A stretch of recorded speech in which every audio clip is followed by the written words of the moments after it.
पिछले वीडियो में हमारा ये मैक्सिमम पावर ट्रांसमिशन थ्योरम चल रहा है और टॉपिक बड़ा होने के कारण वीडियो की लंबाई कुछ ज़्यादा हो जाती है, इसलिए हमने इसको दो भागों में डिवाइड किया। अब तक हम पहुँचे थे कि इसको हमने समझा था पहले तो कि किसी भी लोड सर्किट में लगी हुई लोड प्रतिबाधा पर अधिकतम पावर का ट्रांसमिशन कब होगा। पावर का ट्रांसमिशन अधिकतम तब होगा जब ये दोनों प्रतिबाधाएं, एक ये वाली दूसरी ये वाली कैसी हो, संयुग्मी। कैसी हो, संयुग्मी हो। तो हम उसी कैलकुलेशन में आगे बढ़ रहे थे। तो ये हमने मान लिया, इसको प्रतिबाधा क्या होती है, प्रतिरोध और प्रतिघात का टोटल होती है। तो ये जेड इक्विवेलेंट इतनी मान ली थी और जेड एल इतनी मान ली। तो इन दोनों के कारण प्रवाहित धारा का मान ये था, आई बराबर, इन दोनों को सीरीज में है तो ये दोनों को हमने टोटल कर दिया था। और ये कैलकुलेशन करने के बाद हम यहाँ पहुँचे थे पावर के फॉर्मूले। पावर का फॉर्मूला हम जानते हैं, P बराबर I R, I square R L होता है। और यहाँ हम जेड एल ले रहे तो इसको आर एल लिया। आई का मान रखने पर हम इस पोजीशन को पहुँचे थे, इस इक्वेशन पर। और अधिकतम पावर ट्रांसमिशन के लिए हमें चाहिए था कि ये वाला पार्ट कैसा हो, शून्य। शून्य होने, यदि हम इसको शून्य माने तो x इक्विवेलेंट और XL कैसे आते थे, संयुग्मी आते थे। तो अब इसके बाद हमारे पास पावर का फॉर्मूला जो बचा वो यहाँ पर आकर हम पहुंचे। तो अब हम इसको यहाँ से आगे चलते हैं, सर्किट को बना रहेगा। और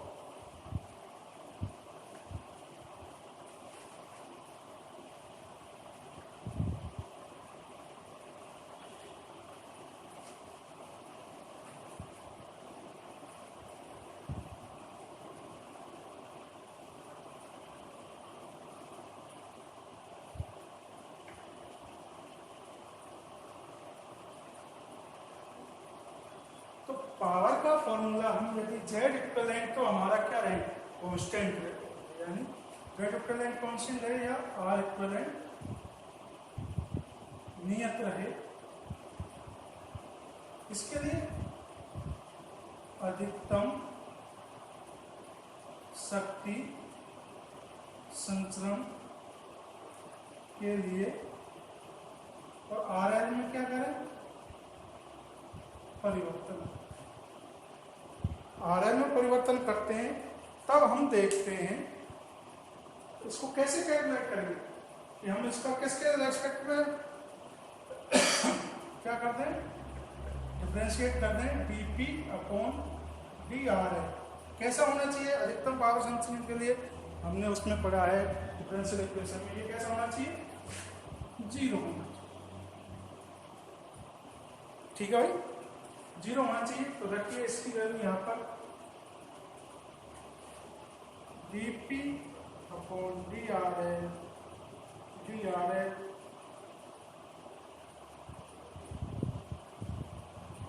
P स्क्वायर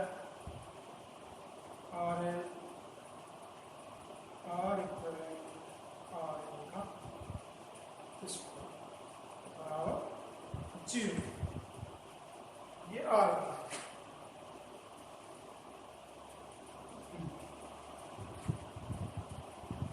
हम अब आगे बढ़ते हैं तो इसको सॉल्व करें। क्या कंडीशन बनती है, ई स्क्वायर आर एल, इसको ऊपर ले जाते हैं, R equivalent plus R L power -2।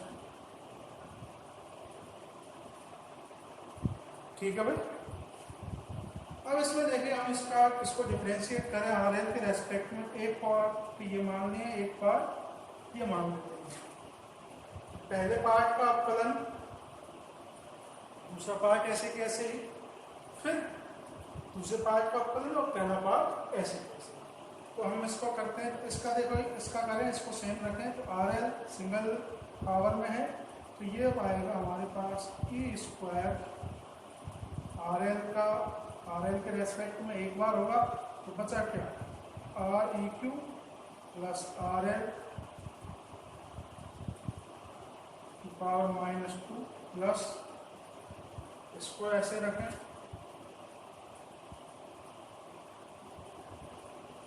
E square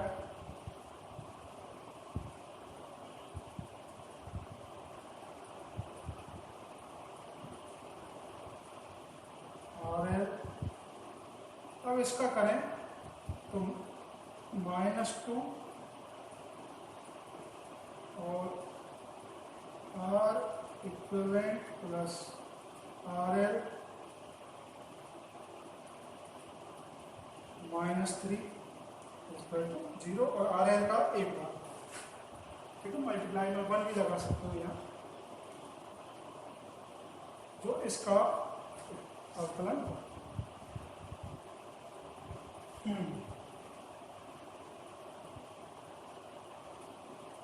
अब हम इसको आगे सॉल्व करें तो यहां से हमारे पास ये इक्वेशन बनती है, इसको नीचे ले जाएं हम,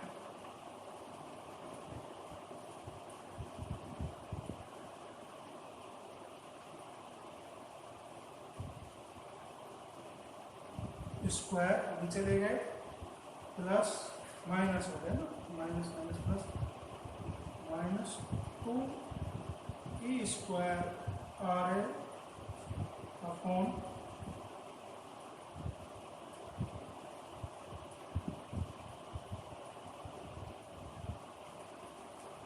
बराबर 0।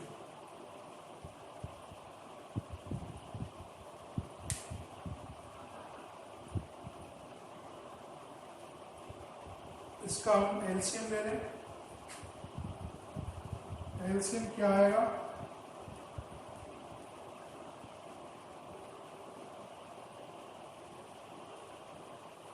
एलसीएम आ गया तो ये इससे हो गया फिर multiply E R E Q plus R L -2 E square R, ये भी ई स्क्वायर है और इसका इक्वेशन चल रहा था जी,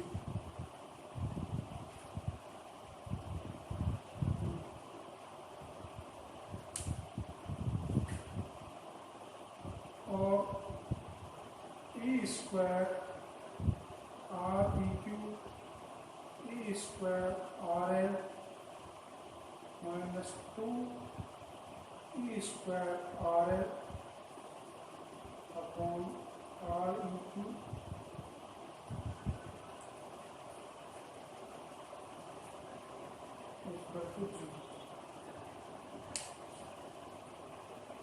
ठीक है भाई। तो ये देखिए, ये यहाँ 2 ई स्क्वायर आर एल है, यहाँ 1 है, तो ये नीचे क्या बचेगा,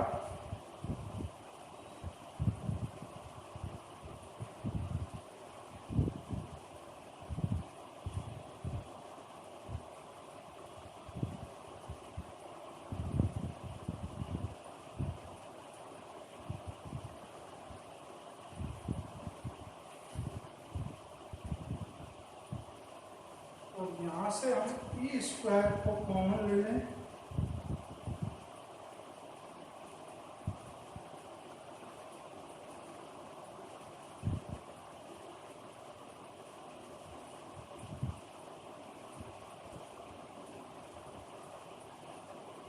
ये इक्वेशन नंबर आया हमारे पास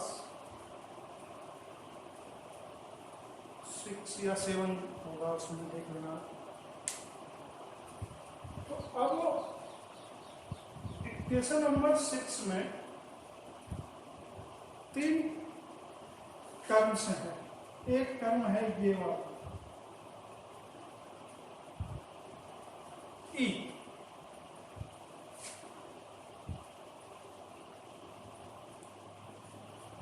तो E is not equal to 0। E का मान यहां से 0 कैसे होगा, 0 होगा तो सारा सर्किट ही किस काम का होगा, ठीक है। और ये समीकरण 6 में हम बात करते हैं। और दूसरा R E Q plus R L is not equal to 0।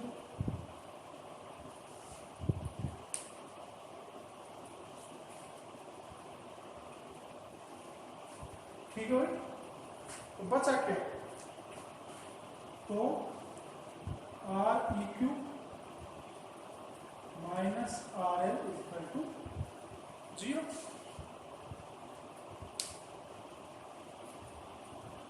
ठीक है भाई,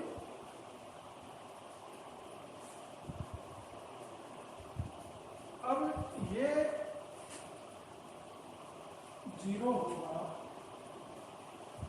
तो आई क्यू बराबर आर एल इक्वेशन नंबर से।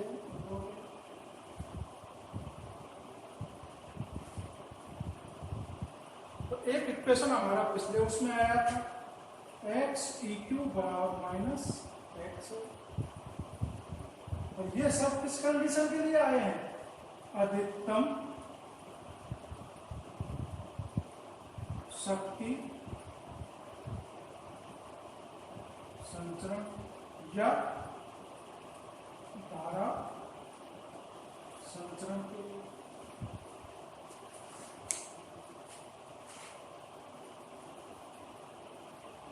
ठीक है, इसके लिए आई ये कंडीशन अधिकतम शक्ति संचरण या अधिकतम धारा संचरण के लिए। अब आप यहाँ का इसका स्क्रीनशॉट ले लीजिए।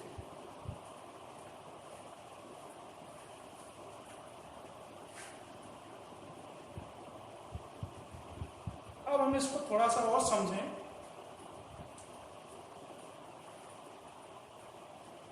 आर ई क्यू बराबर आता है आर एल, तो जेड ई क्यू बराबर हमारा क्या था? Are E Q plus J x ई।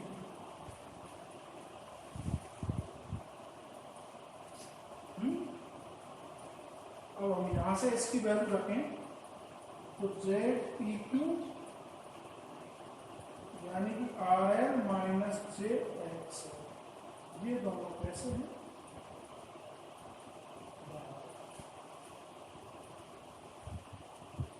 यानी कि ठीक है, इन दोनों से ये बन के आया जेड ई क्यू का मान। तो जेड एल का मान क्या था? आर एल प्लस जे,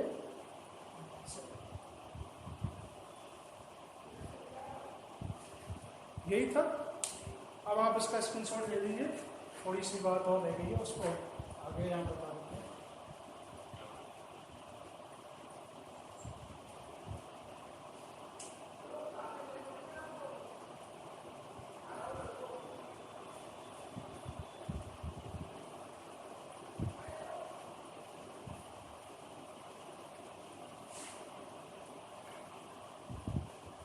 अधिकतम पावर संचरण के लिए जेड ई क्यू का मान आया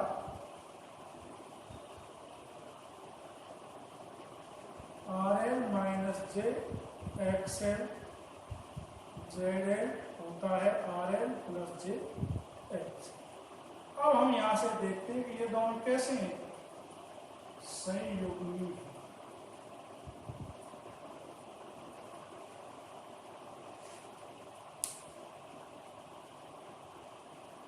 और ये किस कंडीशन के लिए आए थे?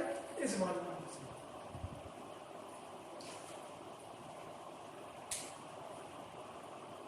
ठीक है भाई, इस वाली कंडीशन के लिए जब ये आ गए थे तो अब हम, यदि ये कंडीशन सेटिस्फाई होती है तो हम कह सकते हैं कि उस लोड में धारा का अधिकतम प्रवाह होगा, यानी उसमें सबसे अधिक धारा प्रवाहित होगी उस विभव स्रोत के द्वारा जिसका प्रतिबाधा, आंतरिक प्रतिबाधा लोड प्रतिबाधा के कैसे हो? संयुग्मी हो। अब आपको ये कैलकुलेट करने में कहीं भी कोई दिक्कत हो तो आप कमेंट बॉक्स में डाल सकते हैं। अब तो कॉलेज में भी आपका संपर्क कर सकते हैं, तो आपको इसका समस्या का समाधान कर देंगे। यह पूरा एक क्वेश्चन बनता है, इसलिए हमने इसको 2 भागों में डिवाइड किया है।